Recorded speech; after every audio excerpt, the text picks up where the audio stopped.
Hi guys, and welcome back to another episode of Building a Nation with Polonia Warszawa. The brand new season. We're in the third tier of Polish football now. Things are good. Now, still in normal clothes at the moment. Still not quite decided on what we're going to do for our transfer costume for the year. I'm pretty sold on the idea of the whole sort of transfer gopnik, as someone described it. But again, like I said, I don't really want it to be something that comes across like I'm being an arsehole, basically. So, yeah, it would be a joke. But if there's any other ideas, then I'm happy to take those into consider. But I have already bought some of the stuff for the sort of Adidas shell suit type of situation. I've even got a gold chain. But yeah, let me know your thoughts on that.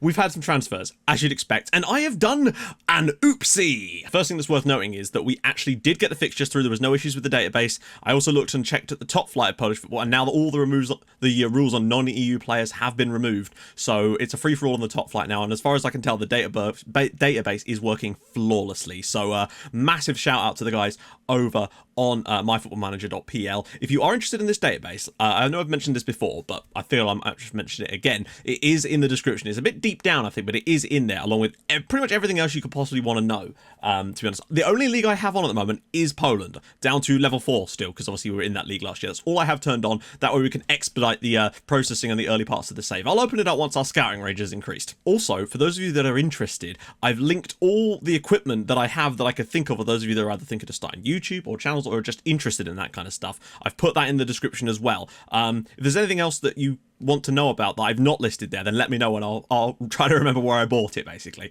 because I always get these questions and I feel like it's best if I just provide the information up front. So of course it's been a lot of transfers. I haven't spent any actual funds on a player in terms of transfer fees again, because my scouts I haven't got enough scouts for them to bring me enough players for me to actually find any players I like. I only had one scout last season and that was all I could muster. Now we have two, so it's expedited the process slightly, but again, it's been a real issue, so I've just had to take batches of players on trial, bring them in for the positions I want to try and strengthen, and then just try and pick players up on free contracts. That's why we barely spent any wage budget too, because most of them, if you put the right clauses, things like relegation release clauses and goal bonuses and stuff like that, most of them will take pretty low wages anyway. And I've actually managed to get some of our existing squad down onto lower contracts as well, even though we're upper division. And that's the beauty of not having promotion clauses in their contracts too. So I think we've actually got more wage budget now to spare than we did at the end of last season, because obviously some of the more expensive players have also left the side, so we've had to strengthen there as well. But I have definitely brought in a big batch of players, but I had a slight oversight, which I'm now going to have to reconcile with. The other thing is, when the season ended, I was like, oh, cool, we're into like the off-season. No, there was no off-season.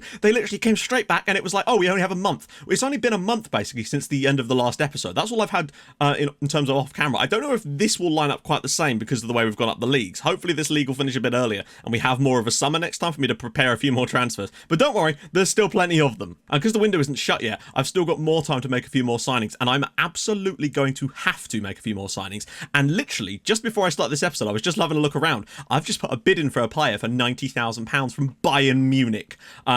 So yeah, if anyone can guess who that player is, I'm not going to tell you in this episode. Here's the thing. If you can guess what player I've just put a £90,000 bid in from Bayern Munich, let me know in the comments. If you get it right, then you win my eternal and undying gratitude just for being so awesome. So anyway, let's get into some transfers. So our first signing is Artur Luchkiewicz. I think that's his surname.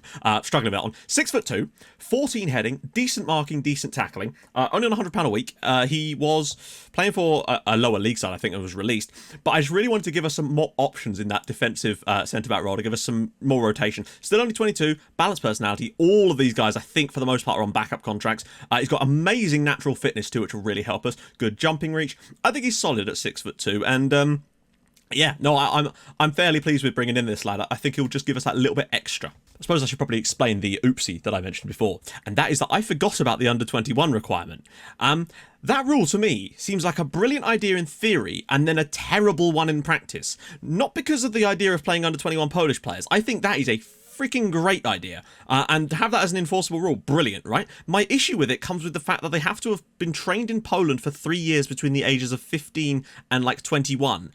The problem there is that basically means that the players that are under 18 are completely ineligible, so you have no emphasis to actually play those players, and it means that your youth players are actually going to get stuck further back down the pecking order than they would have been if they weren't like that. So, for example, Filarczyk, our youngster that we got through the youth intake, he's only 16, so as far as I know, he doesn't qualify as one of those under 21 players, so there's no emphasis to actually want to play this guy, and that kind of annoys me. And the other slight problem is I thought, well, it doesn't matter though, because we've got Jan Peltz and we've got Zavgekrai. All is good, so it doesn't matter really what I do because they'll probably feature.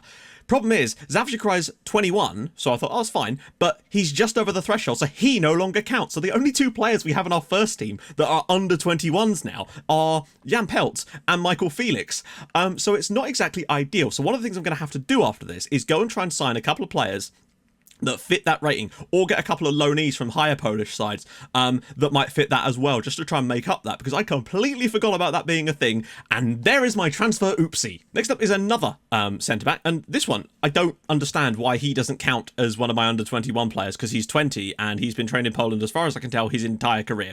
Michał Zubek, and again, centre-back, solid, 6'4", 14 marking, 10 heading, 13 tackling, a lot of things to like. He's younger, but he's got a lot of room to grow into, and he's now, look at this, we've got 7 really centre-back players that we can put in that position, all of which are on, I mean, this guy's only on a hot prospect contract, so I think there's a lot to like about him. Again, free transfer, was released by Corona last season. Fine by me. Just had a quick check. He wasn't listed as my senior squad, he was in the reserves, and he actually does count. So we've actually got 3 players that are fairly solid, though his agility isn't great. There's a few things that I don't particularly like, but I feel like at least he is an option that we might have to bring in if needs be. So at least that's 3 players now. Also, don't know if I mentioned it, but player rumours. Give me rumours for these new guys, and those of you that are obviously Polish speakers, let me know what their names mean, because that's always where the best nicknames come from. But this is Mateusz Rezin. Again, apologies for pronouncing his name quite badly. He is a right winger. I needed someone to back up Malik in that position, and we do have another signing in there as well. He's 26 years old, again, free transfer. He's on a bit more wages, this guy, than the others, because obviously he's older, but I think he's a pretty solid player. He's got all right crossing. I don't know why this is all on the down low, considering he's 26. He must have played a game recently. He's still taking a little while to get used to the way that we're playing and all that stuff. 6 foot tall, so he's got a bit of height to him as well. 11 crossing, 9 dribbling, passing's okay, vision of 9.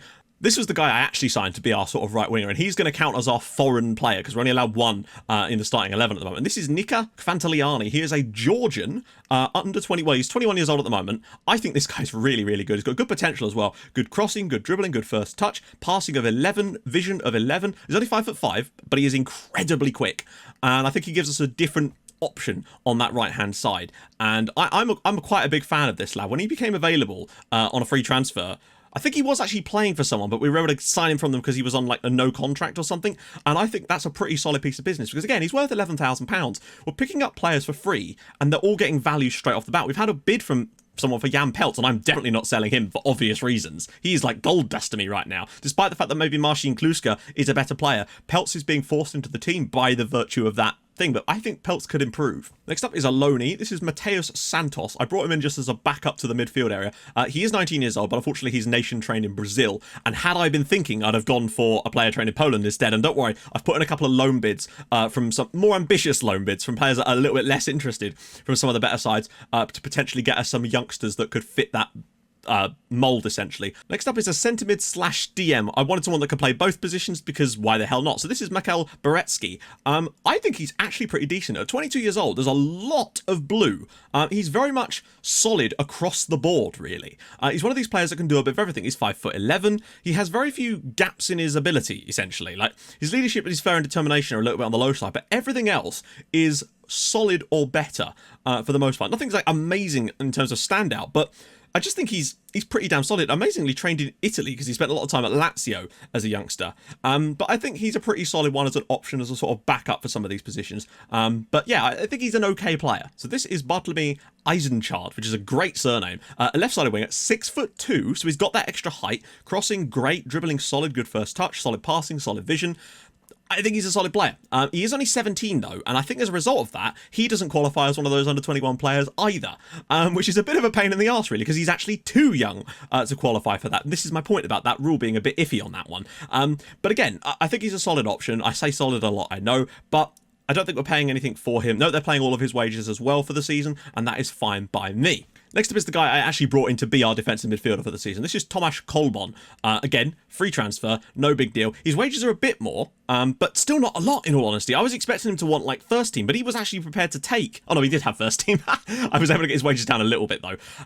He's not too bad, is he really? 5'11". He's got okay physicals. His finishing isn't great, but he'll do a job for us. I still think he's better than Kobiera. And the final transfer that's joined us at the moment is Daniel Barbas, a 23-year-old Pole. Obviously, they're almost all Polish, and he's just another central midfielder, but he can also play further up the pitch as well. He is a sort of advanced playmaker, shadow striker type of role. So he's just a bit more backup that can play in a few different positions, and that's kind of why I was interested. Again, he's on more wages, but he has also got a nice value too, but it's still not on huge wages. I don't know what that actually ranks as far as wages at this level. I don't think there's that much of a step up, so maybe I'm overestimating just how little we're paying. But so yeah, get your rumours and nicknames in for these guys. There's plenty of them. There's a couple of more guys I'm looking at on loan, but I'll talk about those guys in the next episode. And of course, there's the other fella from Bayern Munich that I'm not going to mention right now. We'll talk about him in the next episode, depending on what actually happens with that deal. So today, we're starting off at home against Rozhvoy Katowice, which is, I guess, one of the smaller Katowice teams. They're playing in green, which is very fancy. Right, so I'm going to do a quick pick, and then I'm going to massively move it around, because this is going to bugger this up massively. Okay, so that's what they've come up with, so obviously we're going to move this around. Just obviously. So the first thing we're going to do is make sure Peltz starts. I know he's not fully ready because he had an injury in pre-season, but he has to start. And that means that as long as we start Zubek and Peltz, we're okay for today's game. And Zubek's not bad, really. He's not amazing, but I think he could perform as a pretty solid player, and hopefully if we sign other guys, we'll have a bit more flexibility with that, which means I can kind of do what I want with the rest of the team now. So Piotr Bazlanka will of course start. Also, worth noting, Alex Watts over on the Patreon is now sponsoring Jan Peltz, presumably so he can get in on some of that vodka. At right back, I'm going to start. Oh, we can't start with Yazyak because he's injured. That's annoying because I would have loved to have started with him because I think he's the man for us at the moment. I'm going to go with Rafa Zembarovski. I feel like he's still the best choice. Kochinievsky made a little too many mistakes last season that led to goals. 4, in fact. Those of you that didn't watch the analysis video, that was a bit too many for me. Tobiasz, of course, is our first choice goalkeeper, although we do also have the option of Białoruski, so he could potentially be an option to slip in if we absolutely have to, because he'd count as under 21 as well, so things aren't looking quite as desperate as they were before. Santos isn't quite ready yet, so Zavchikrai will maintain his role, fine with that. I'm also going to start Mateusz Malik because Kvanteliani isn't fit yet, because he's just come back from injury too, I think. I'm going to start Piachara in there because I feel like he deserves his start today. And Wisniewski up there with him. So a lot of the new lads aren't quite getting in the team at the moment, but that I believe is down to the fact that we've had to shuffle things around at the moment, but our bench is going to be much stronger. Oh, it turns out Eisenchart also counts, so that's good to have. So it's a bit of a mishmash of players for today's game, I grant you that, but that's my own fault, and we will fix that out because we've still got plenty of time in the transfer window to strengthen again and bring in a few more players that satisfy some of those requirements. But it's not as bad as I thought it was going to be, because we've got Peltz, we've got Zubek, and we've also got the likes of Białoruski as a goalkeeper and also Eisenchart that can fit those requirements, both in that left wing slot. So I actually don't think it's the end of the world at the moment. It's just I want to have a better centre-back partnership. But then, hey, for all we know, Zubek will end up being an absolute hero for us this year, for all we know.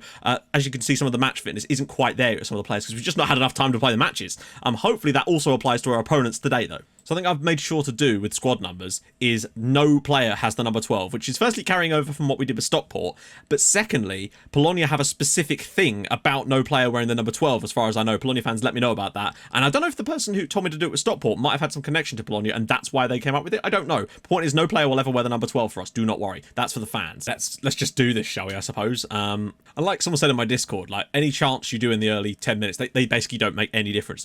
From the 19.3 update or whatever, they seem to make it so that the manager chants just don't have any effect in the first sort of 10 minutes. It's a strange one, but there you go. One thing I haven't actually set up yet is the set piece takers, and oh, good strike, good save from Tobiasz. Here we go, finally something's happening. It's been a very slow start, and oh, okay. I still think we're just about edging this one, but we've not been as creative as we perhaps would like. Pichara, oh, Peltz! Struggling to stay on his feet though, Jan Peltz. Oh, what a chance. Peltz goes past his man and flashes one wide of the goal. That was a big opportunity for Jan Peltz. Wisniewski. And he's been fouled. And, oh, wow. Okay, I was talking about us getting too many yellow cards. They're down to 10 men in the first half. Now we've got a real opportunity here, lads. I feel like going attacking will help us, just by pushing more players forward. I feel like we've got it in the tank to go and win this match, particularly as we can tire them the hell out in this second half, because they're already low on fitness, and if we can keep the ball off them, it would be better. We've got some changes to make. Look, that's what I mean. Malik can go through people already. Maybe get Gora on as well, because I'm a bit concerned about Pichara's ability to play as a shadow striker at this level. Wisniewski, outwide for Malik, that's more like it, got men surging in. Malik, can he find the ball? Pichara! Well, where was my worries at all? Christian Pichara getting across the front post, literally 2 minutes into the second half, and we have the lead at home in our opening game of the season. This is what we like to see. Lovely ball from Wisniewski. This is a wonderful pick out from him. Beautiful into that little space between the fullback and the defender. Malik with a wonderful ball in. Pichara on the volley. 1-0 Polonia. That is what we needed. Beautiful start. I might just turn it off of attacking though, just to make sure that we don't put our foot in it. Peltz, be great when we can get Yaziak back as well. Peltz, into the channel for Wisniewski. He's through. Can he find a cross? Not really, no, but Maslanka might. Ball in. Pichara again, and it's 2-0. We've scored twice in the first 6 minutes of the second half. Christian Pichara, take back everything I said. Can he cut it at this level? It would seem that he probably can. He's got 2 goals in his first game back at this level. Wisniewski, this is nice work. Well, sort of. And Maslanka, this is a wonderful ball from Piotr Maslanka. Great ball in, and wonderful header from Pichara, and we're 2-0 up here. This is glorious. What a start to the season. I want to make a pun about how we're taking off Kolbon for Eisenchart, but I can't. So we're going to have to take off Jan Peltz for Eisenchart instead. And Zavchikrai is struggling a bit in terms of fitness in the midfield, so we're also going to get him off too. There's literally been no highlights since I made that substitution. We've just completely controlled this game and killed it off at 2-0 now, which is the perfect performance, frankly. This is about as good an opening day win as I could have possibly hoped for. A home win, 2-0, kept a clean sheet, looked very, very solid, 2 goals for our shadow striker. That's about as much as I could possibly want. There we go. Polonia Warszawa 2, Katowice 0. I mean, what more do you want? 2-0 win, kept a clean sheet, Pichara man of the match, 2 goals to start off the season, really. I think that's a fairly solid performance for us. We dominated them just like we were dominating teams in the division below. That is fantastic. And if we could sort this team out a little bit more, get some cohesion back, I think we could be a real force to be reckoned with. Oh, there's playoffs! I think there's an outside chance of us maybe getting in the playoffs this year if we really push our luck and make the right signings. And I feel like we're on the verge of doing that potentially with some of the signings I'm about to hopefully make. I'm excited about the season to come, and I really hope you guys are as well. So I feel like a slightly larger batch game off camera. We're going to do 4 matches in the league off camera. If there's a cup game in there too, if they draw a cup or whatever, we'll do that as well. We're going to come back for Photo Hygienia because I pointed out their name in the last video, and I feel like it'd be a bit of fun to go and play away there. We've got basically home away, home away. Everything's kind of alternating at the moment, so that is fine. So 4 matches off camera.